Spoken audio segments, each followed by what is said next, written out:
राधे राधे दोस्तों। किसी ने क्या खूब कहा है, अच्छा और बुरा वक्त दोनों याद रखना चाहिए। बुरे वक्त में अच्छे समय की यादें सुकून देती है और अच्छे वक्त में बुरे समय की यादें आपको चौकन्ना रखती है। बहुत समय पहले की बात है, किसी राज्य में एक प्रतापी राजा का राज्य था।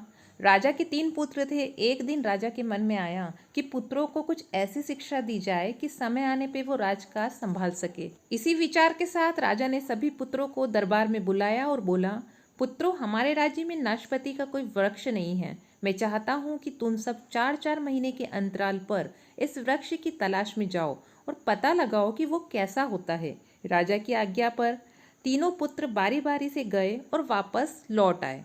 सभी पुत्रों के लौट आने पर राजा ने पुनः सभी को दरबार में बुलाया और उस पेड़ के बारे में बताने को कहा। पहला पुत्र बोला, पिताजी, वह पेड़ तो बिल्कुल टेढ़ा मेढ़ा और सूखा हुआ था। नहीं नहीं, वो तो बिल्कुल हरा भरा था, लेकिन शायद इसमें कोई कमी थी क्योंकि उस पर एक भी फल नहीं लगा था। दूसरे पुत्र ने पहले को बीच में ही रोकते हुए कहा।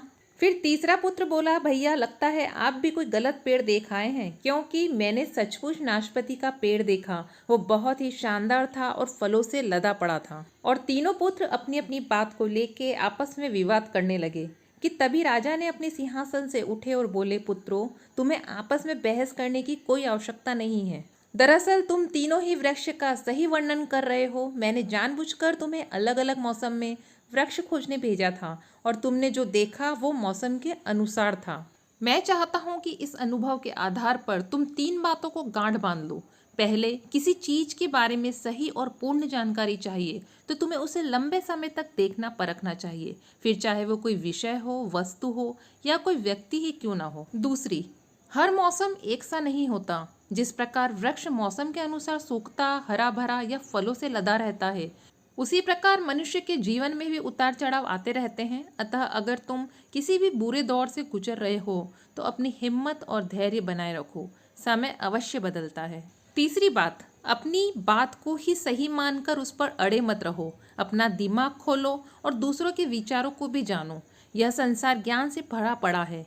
चाह कर भी तुम अकेले सारा ज्ञान अर्जित नहीं कर सकते। इसलिए भ्रम की स्थिति में किसी ज्ञानी व्यक्ति से सलाह लेने में संकोच मत करो। कहानी पसंद आई है तो लाइक कीजिए। चैनल पर फर्स्ट टाइम है, पिटारा अनंत कहानियों का को सब्सक्राइब करके जाइएगा। फिर मिलते हैं नई कहानी के साथ। सभी को धन्यवाद।